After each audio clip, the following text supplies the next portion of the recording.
All right, welcome everyone. We're Semblance of Sanity. I'm Caleb. I'm Jacob. And we're here for Mushoku Tensei, Season 1, Episode 16. All right. That episode was so good. Yeah, it was really awesome. And now we're out of the Dodolia village, and all right. We have left the forest. Yes. And now we're on to whatever is next for the adventure. Okay, Yes. cool. We've got our geese friend who's with us, not necessarily for the long haul, but we'll see. If the enemies come along, he will honk at them very loudly. Very loudly with that gigantic wing display, obviously.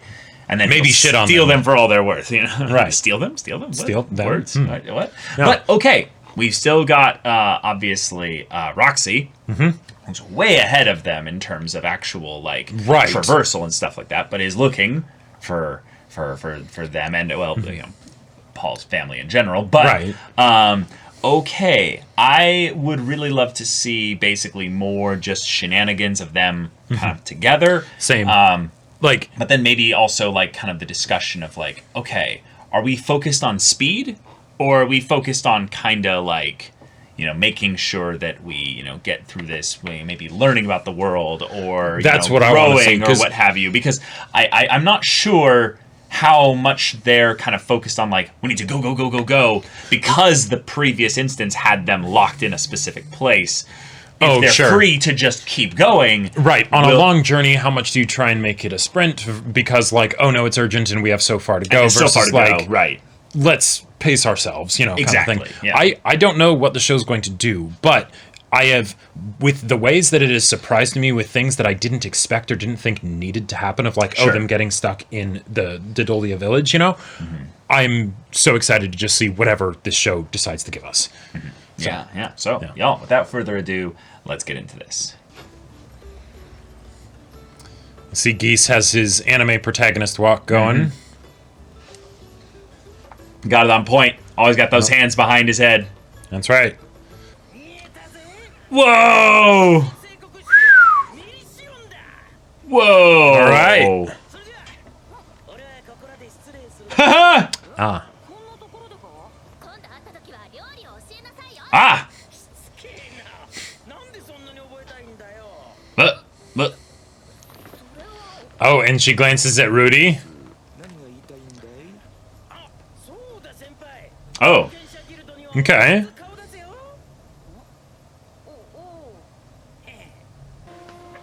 Oh, we are headed to the holy city. This almost gives me Alabasta vibes. Priestess? Eris pats her chest. Little fun guitar. Strategy meeting.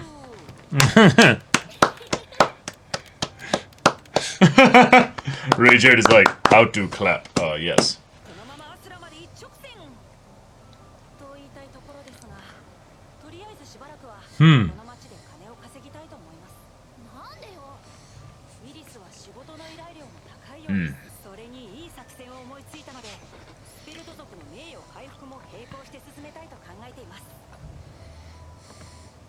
Selling models.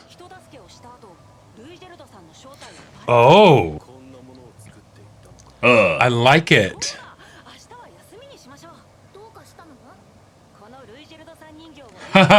Wow. Genius.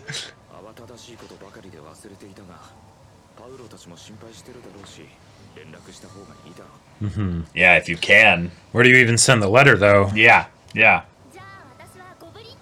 Ah! Filthy goblins. Wait. Oh my god. Holy shit. Wait.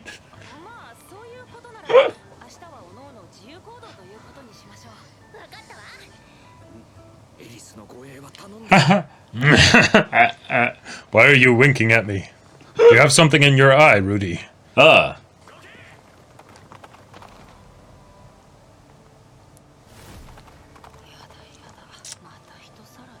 I like the little detail that he would be able to see exactly what it was because of his eye, Nice. Absolutely! Watch, they're rescuing somebody. Yeah. Oh, I love it. Are you alright? Did they hurt you?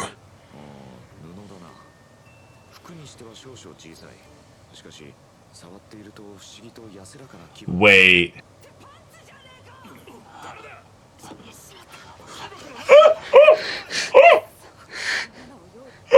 What cowards! Yeah. Such a trap!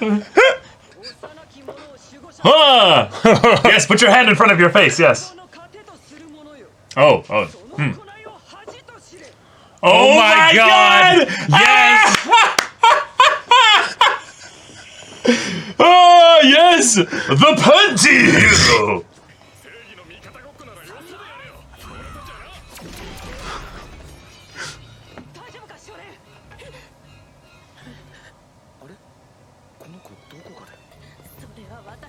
Ah!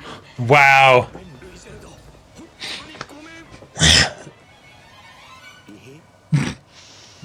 Oh my god.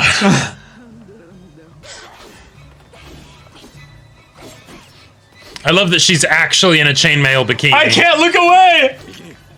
Oh, not chainmail.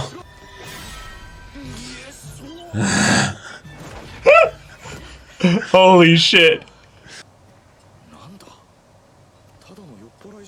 Is it Paul? No way. It's Paul? Holy shit. Oh my god.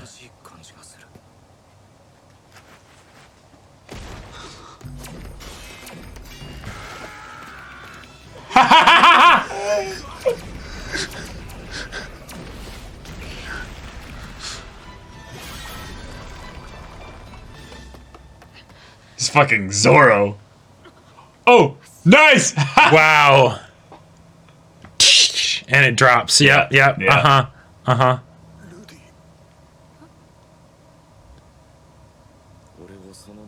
Yeah.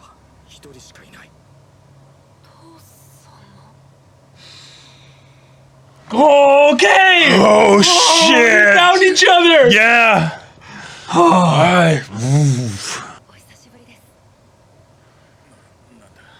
Shit.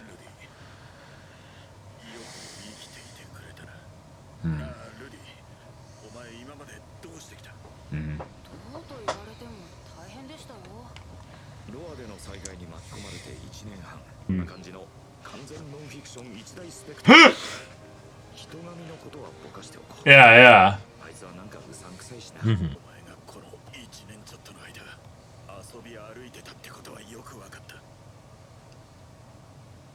Oh. Yeah, okay. He didn't know what... Yeah, because they didn't know what the scale of the cataclysm was. Like, they were right at ground zero.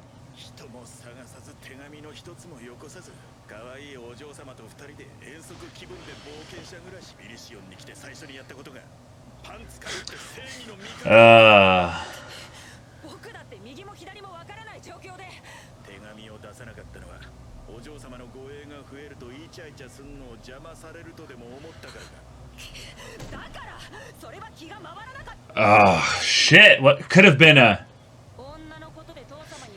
Yeah. You should know better than try to go round 2 verbally with Rudy.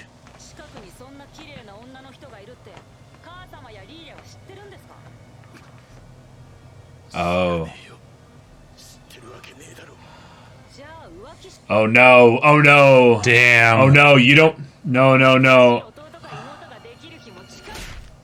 Yeah, you don't even know what's... You don't even know what happened to them, Rudy. Jeez.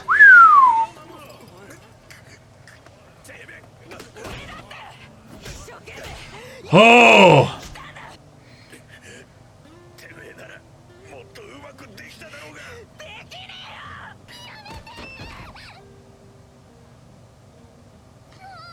Oh. Oh, is she all grown up now? Yeah. Oh. Oh, damn.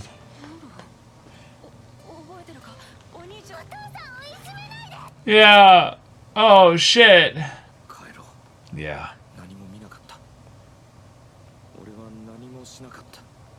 was just trying to help, and there, this is what ended up happening.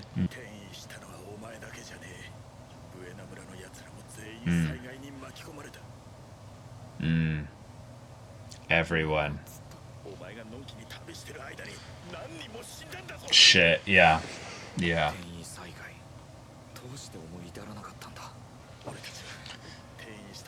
Okay.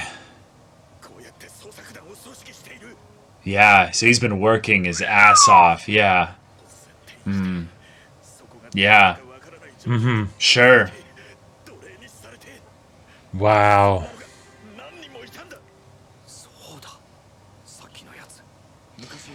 Oh, shit! No Oh, way! damn! Holy crap!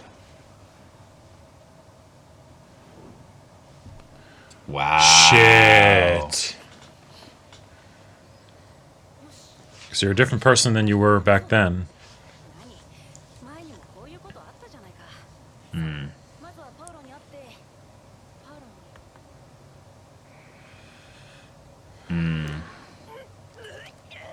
Okay. Ah!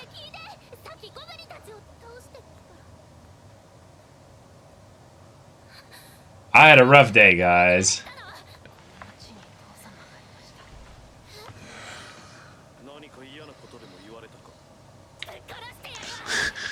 Yeah. No. We're still talking. Right. No, you should just try and kill people you don't understand, yeah. She's like, what do I do?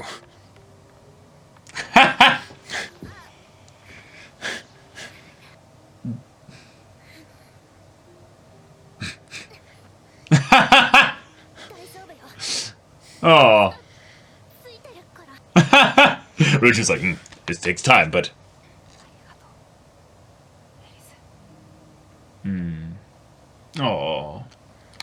Oh, what an episode! Holy my god! Shit. All right. Oh my god. Paul is here. Oh what my a cool god. development. Okay, Yeah, cool. The episode immediately started with them being like, should we head along as fast as possible, or should we stay here and earn some money and do a little side quest and stuff like that? Right. Yay, side quest! By the way, there's your dad, Rudy. And I love the way he said Rudy. And it's like, oh shit, the only person in this whole world who called me that. Yep. Whoa. The development of like, you have a story, and then the father shows up out of nowhere, right? And it's not good, you know, like it's not wholesome. It's not wholesome. No.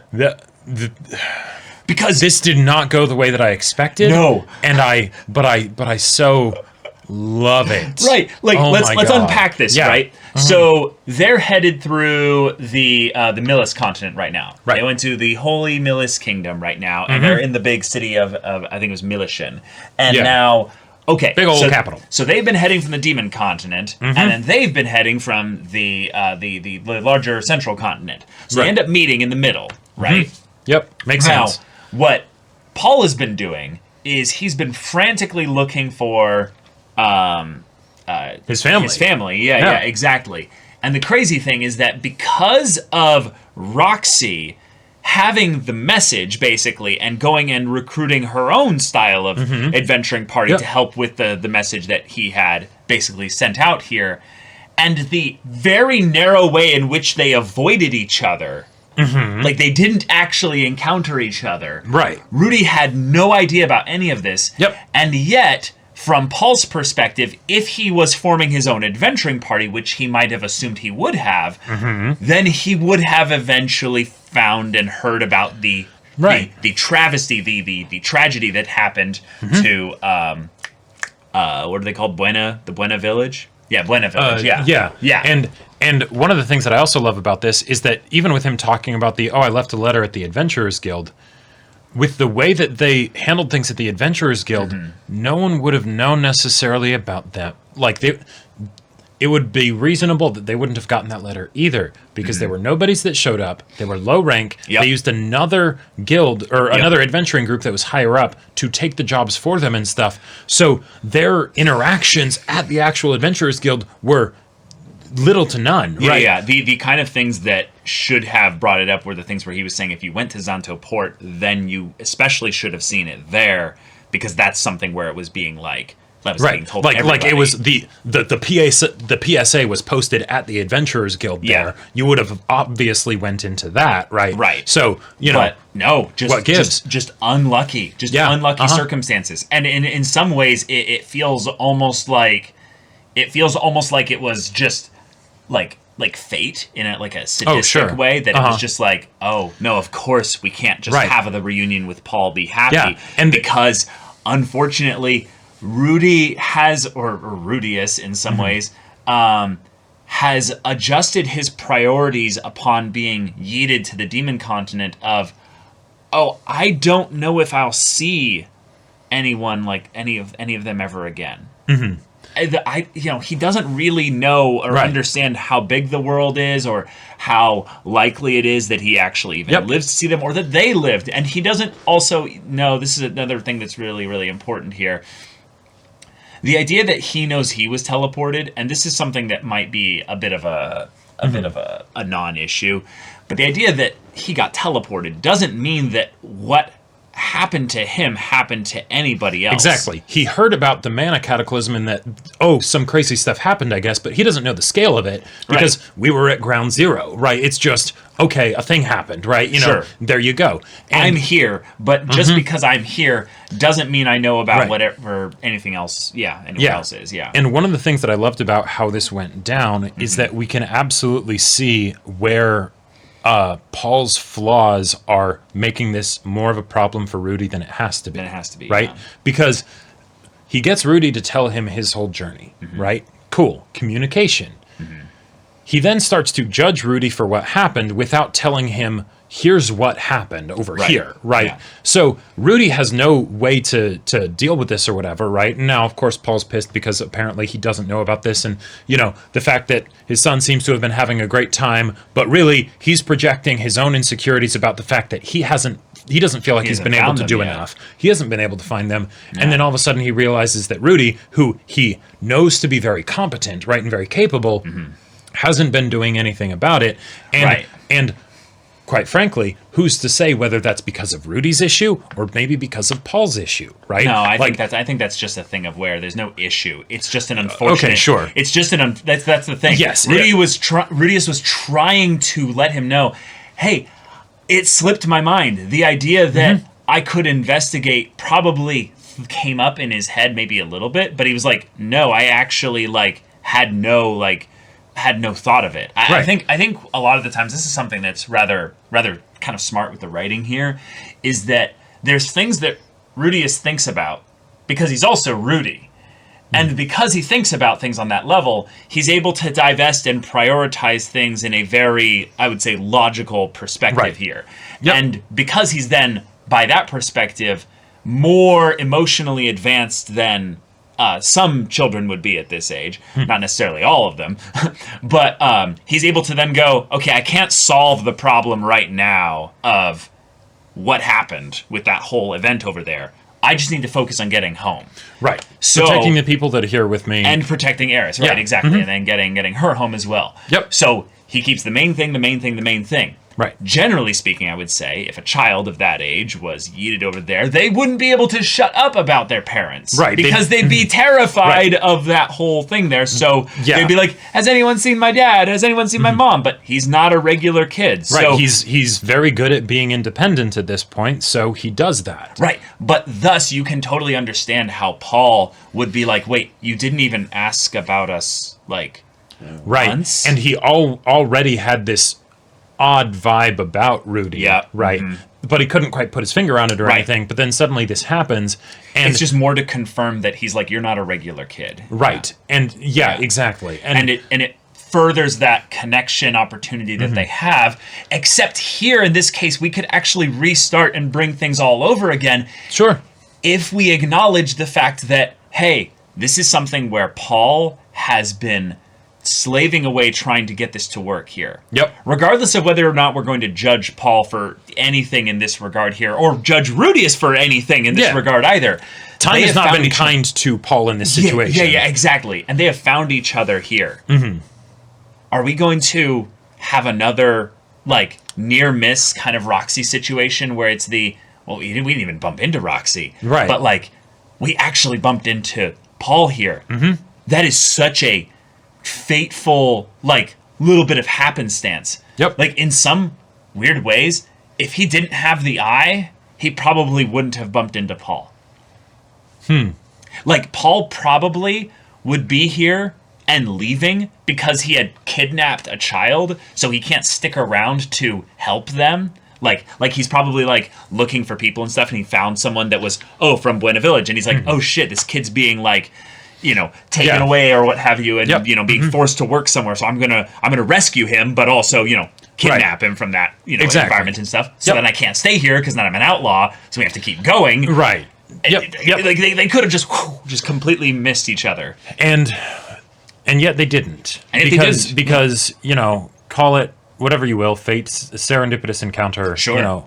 But now Rudy is in a situation where he is re-experiencing the kind of ostracizing that he got when he was in school, the real world, right? Mm-hmm. And I love that comes from Paul in the Adventurer's Guild and everything, and that it specifically comes from Paul, who has, like you said, not treated him like a normal boy, right? Because he didn't observe him as a normal boy in a lot of cases. Exactly. He saw some weird things going on with him and Sylphie. He saw some weird things going on with the way he interacted with magic, the way he interacted with people in general. Yeah, and just with him, it was right. It was a whole complicated thing, right? Yeah. But I'll bet that if you were to diagnose on some level what happened to Rudy back in the real world, it was another situation of people not treating him like a regular person, right? It's the you're the weirdo, you're the outcast, you're the whatever, right? Yeah. So then he becomes the subject of the bullying and all that stuff because it's fine, it's just this guy, right? Yeah. It's no big deal. And so then he has like a straight up trigger flashback to that of like, oh shit, it's happening again. And then he ends up being the one who's the more powerful one in this instance here, so he's able to overpower Paul and then starts and beating lay into him, even though not just with his fist but with his words. Well, right. Even though at that point it's basically then we're just fighting because he started to punch me. But that was because, Rudy, you basically showed you literally do not care at all about your mother. And you basically went and took a blasé approach of, rather than emotionally connect with this guy here, I'm going to throw his words back at him and make an assumption that is very wild assumption here. Sure. You basically just objectified this woman here next to him to be like, well, then she must be someone that he's fucking because she's dressed provocatively, when there's a whole litany of other people here that are basically in his crew. Like, this is... Right. But that is the person that Paul has shown himself to be, right? So it's an assumption for sure, but it is not a baseless assumption, right? Oh, no, totally. But it's not a helpful assumption. Well, I mean, right. Yeah, I'm not arguing that. I'm not saying that it's baseless. I'm saying that Rudy basically chose to, in that case, make an assumption. Obviously, Paul made his own assumptions specifically as well here. Yeah. But the idea that they're both basically refusing to take the high road with each other. So it's a thing of where, as they both kind of go back and forth in on this, we can't just say basically, Rudy's a child. He has no responsibility in this engagement at all because Paul's the older one of the father. It's actually not even true.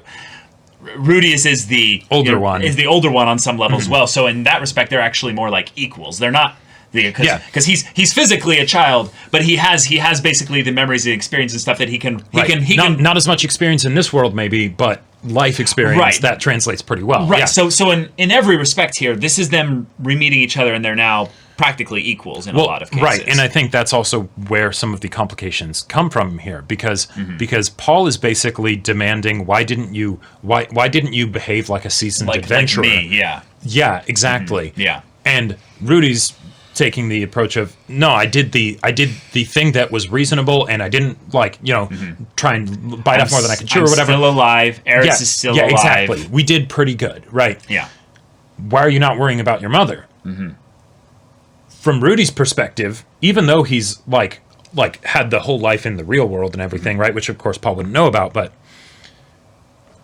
you and Mom are retired adventurers. Why would he ever be worried about you guys? You guys, that'd be like worrying about Ghislaine. Maybe not quite on that level, but, pretty much similar. Yeah. Right, so, Ghislaine gets teleported. She's fine wherever she is, right? You don't need to worry about her. But she actually was teleported. The kids, you haven't been able to find them either. Oh, shit. Right? But to get mad at him because he didn't, well, that's not quite fair either, is it? It's not quite fair at all. Yeah. And so, one of the things that I forgot to bring up though is that when he, we see Paul basically here. We can tell who's been doing the best of the two of them. Yeah. And it doesn't take a genius. It doesn't take basically much to tell from Rudeus's perspective that Paul is not doing well. In some ways I'm kind of impressed that he didn't make a mention of that at all. Like, hey, have you been are you guys okay? Like, is this no inquiries of that at all. And I'm guessing probably if I were to extrapolate a potential reason why Rudy didn't bring that up, it's we're in a public place, and also I know you can be kind of a proud person maybe, so asking about that you might not take too kindly to it, but yeah, it's I think it's that as well, but I think Paul is onto something here, is that Rudeus doesn't really care about his family in a couple instances though, and that's something that would be primarily another reference point in that Rudeus is not just Rudeus, he's also Rudy. So having this life that he did live here, I mean, he's got a decade in this world or more. I think a little more than that. Yeah. That's a lot of time. So he's attached to them on some level, but he didn't start with them. And also a year and a half is quite a bit of time. One of the things that I think is rather strange about this, this specific kind of instance there of them being mass teleported, is that seemingly they were teleported to many different areas or what have you. Otherwise, it would have been easy to find everybody that got teleported. Totally. But people that were close to, Rudy ended up staying with Rudy. Right. So, wouldn't you then also, by that instance, probably have Lilia and Aisha and Zenith be probably with each other? Well, that's what I'm guessing might have happened, is that Paul was not with Zenith. I definitely, at the time when that happened, that right? Has to be the case. No, right. But then why is Norn with Paul? I'm guessing did she was just find her recently? Did he find her? Sure, that would be that would add a whole other level to how worried and worn thin Paul is. I have so much grace for Paul in general. Because he is absolutely at the end of his tether now. Yep, exactly, right. He has been putting up with for a year and a half something that he never would have dreamed he would ever have to put up with, and that's after a life of adventuring, right? Yeah, and basically being the young new father who's had that all ripped away from him after fucking a lot of it up. Yeah, he was not in a good place when Rudy left either. But then getting a second chance with it because of the way they started to kind of work things out. Yep. Leading to then this, world level event of sorts where, again, no grid for that. Yep. But by that aspect, Paul, if you have no grid for this, why should Rudy? Right. I really feel like this is an aspect of where Rudeus has probably the capacity to be one of the most incredible adventurers ever. Sure. Having a demon eye, having strong level magic, having an amazing duo with him on the tanking melee DPS side of things. Right, yeah. He's pretty set right now. And you can imagine how Paul would be like, wow, if only I had a legendary spurred warrior helping me on this. Imagine if we had teamed up 6 months ago. Imagine, seeing basically the happiness of, oh my God, my son's okay. Oh, thank God, okay, my son's okay. And then hearing the story of, oh, all that time I worried about you. You were not only okay, but you were kind of dicking around and meandering. Right. Meeting Roxy's family. Oh, you get trapped in a village full of beastkin for 3 months because it's raining, and you make friends there and stuff before moving along. Like, sure, I mean, cool. Right. It's the kind of thing where I really like how this show makes unlikable characters compelling. Yes, because one of the things that's often conflated, I would say, because primarily in entertainment, we're trying to insert ourselves into the characters a little bit. And this is something I feel like people need to kind of acknowledge a little bit more when we're consuming media, is that it's not necessarily the wisest or healthiest thing to insert yourself into the characters of a fictional story. And you need to have, like... But just acknowledge that that's a desire that a lot of people have when they're consuming media. That's not a bad thing inherently. It's just there are boundaries and limits and stuff. Right. It can be taken a bit far. Right. And then generally also knowing why you're approaching media for entertainment and stuff like that is that I would say this story is extremely entertaining. I would say also that the characters on multiple levels, a lot of them, are not necessarily the most healthy, whole, or even likable at times characters. Right. But they're also not fully defined by those unlikable traits. Exactly. Or those less likable traits. Right, and that's what makes them feel human. That's what makes them feel human. That's what makes them feel exciting. And thus we can have scenes like Eris at the end, who has her latent psychopathic tendencies and stuff, showing that... Hold. Okay. I'm not good at this, but I'm sorry you have to go through this. And it's like, cool. I like that Rui Jared is like, no, iron wall. I'm sorry. Yeah. Eris, just because you want to do something doesn't mean you get to do it. and yeah, there's the whole thing of don't interfere with family squabbles, but then also the thing of, Eris, let's say you did. Do you think that would help? Like, what the fuck are you thinking? It will definitely make you feel better for sure. But now, to be fair, she also has very little context. They didn't just time skip and he told them everything. It's more like, hey, I saw my dad. Yeah, and she didn't go well. Right, she just sees him all of a sudden in, a very dour place, right?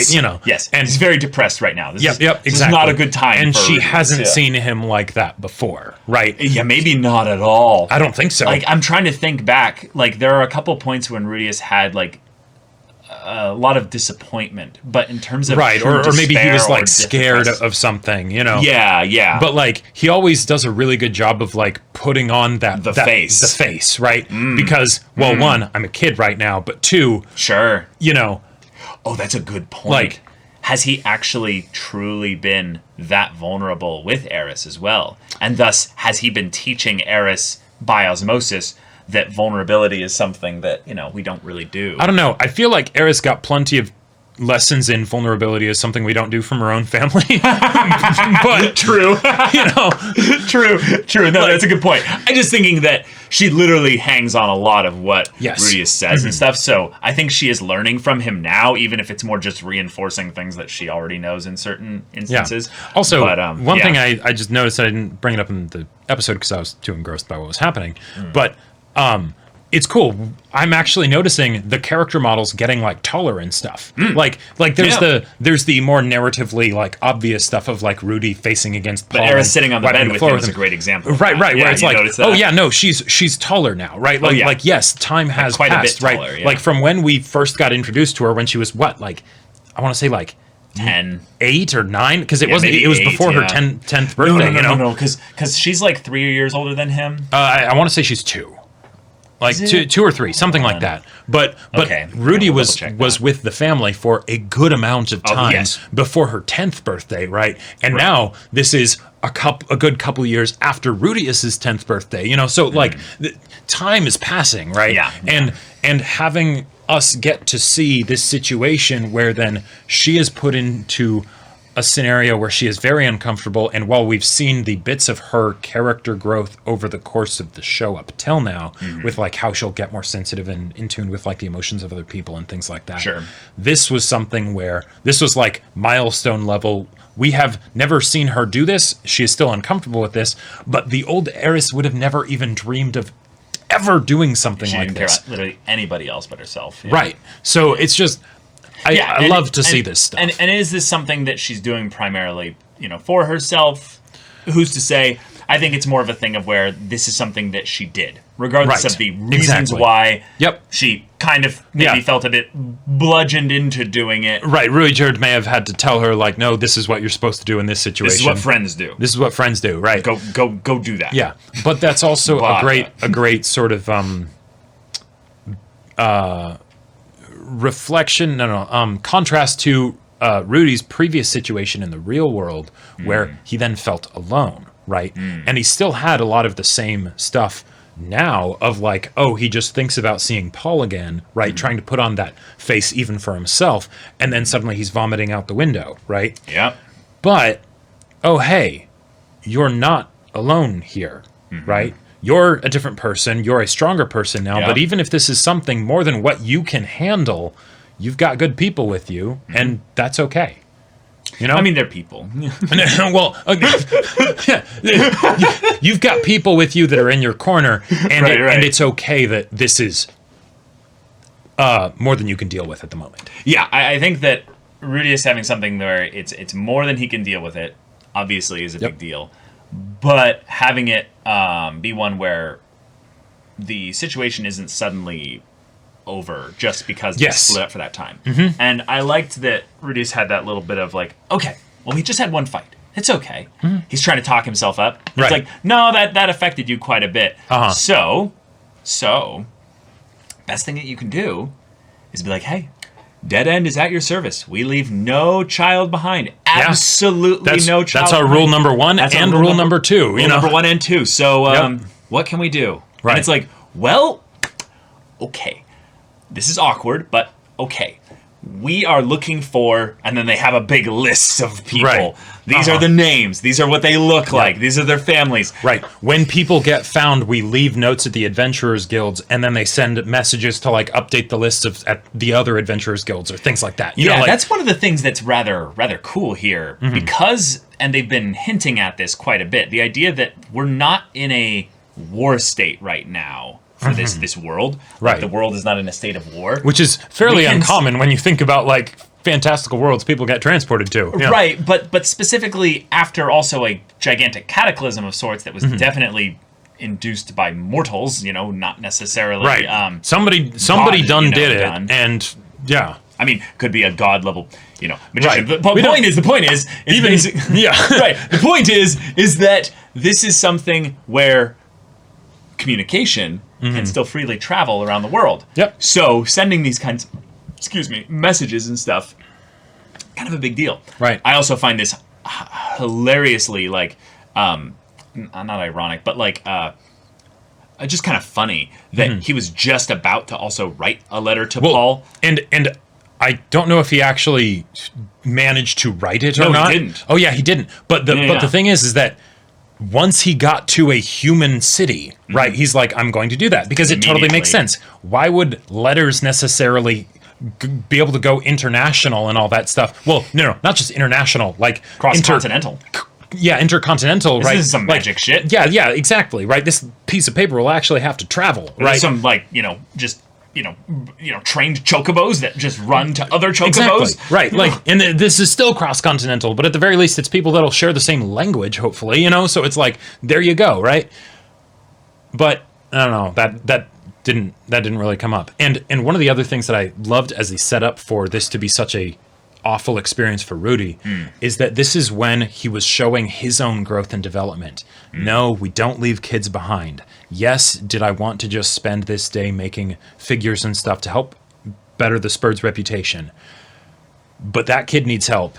I have no vested interest necessarily in this. I'm not going to get rewarded for this necessarily. Yeah. But it's the right thing to do, and I'm going to do it. You didn't know that those panties were going to be there. Right, exactly. And I mean, might as well like enjoy the process while you're going, right? What's the anime? Is it Shimonetta? Shimonetta, yeah. He and then he went full Shimonetta. He did. He really did. Channeled his superhero iconography. Right. And it almost seemed like there was an actual direct Goblin Slayer reference in here. I'm like, wait, what? Because wasn't I've seen the abridged. Wasn't the girl in Goblin Slayer also a redhead? I have no idea, dude. All I know is just some of the reputation, and it felt like a thing of where he's like, famous last words. Those could be. Like, those could be famous last words. Right. I don't know. We'll see. Yeah, well. And then, hey, Rudyard, like, make sure she's okay. And he's like, what are you doing? Yeah. I was saying earlier that she's strong enough. She's right. fine. I feel terrible for those goblins. Right. I am going to say a little bit of a prayer, just to let them know, like, that you will go to the underworld and it will be I hope it is very quick and as little pain as possible. Yeah. Right. Yeah. But no, fuck goblins. No. Yeah. Goblin child? Well, goblin damn it. Goblin child. We will adopt you. Yeah. But okay. And Norn is adorable. She's older. Yep. She had a little bit of like almost like a priestess garb on, I would say. That's true. Yeah. So it's possible to takes be after her mom. Little pocket healer. Yep. But the conflict this episode also was not like resolved. Like this was just a whole episode of just opening up this big steamy conflict, right? Yep. And now we get to see how episode. it's going to progress. Yeah. And oh boy. Yeah. I love the detail of the kid who was bullying Sylphie way back when was the one that they were rescuing. Right. Yeah. All the way here and stuff. So all right. Yep. Yeah. Holy shit. This is going to be good. Oh yeah. Do you want them to team up? Or do you want it to be like hey, fist bump, I'll keep looking, you keep looking, let's meet up again in a year? Yeah, I can see it being something where it's we can cover more ground if we're separate, But maybe we also both need to grow a little bit more. So let's meet up again once we've kind of, figure out our own stuff as well. Right. I want them to reach a point where they put their heads together. Right.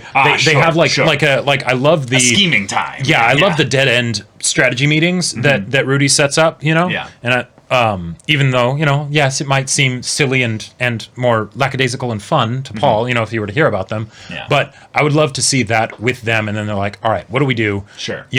Because they're peers now, right, it probably won't involve, I don't think, them working directly together. No. But I think they could share a lot of good info and then come up with a plan.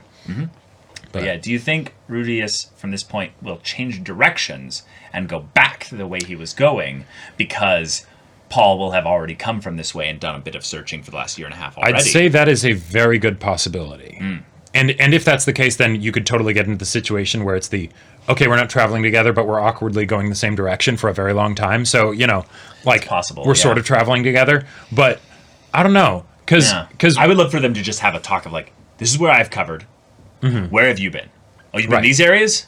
Okay, at this time? Okay, cool. So you skipped these areas. It's like, I didn't know those were areas. Whatever. Well, okay, we'll make sure to go to those spots. Yeah. That's the tough thing, though. Because Rudy didn't know that this was something that he should keep an eye out for, he wouldn't even have been looking necessarily, right? No. Now, granted, he probably would have noticed if he saw humans in, like, lands of lizards and horse people, But, totally, yeah. But at the same time, he's not looking, so... Yeah.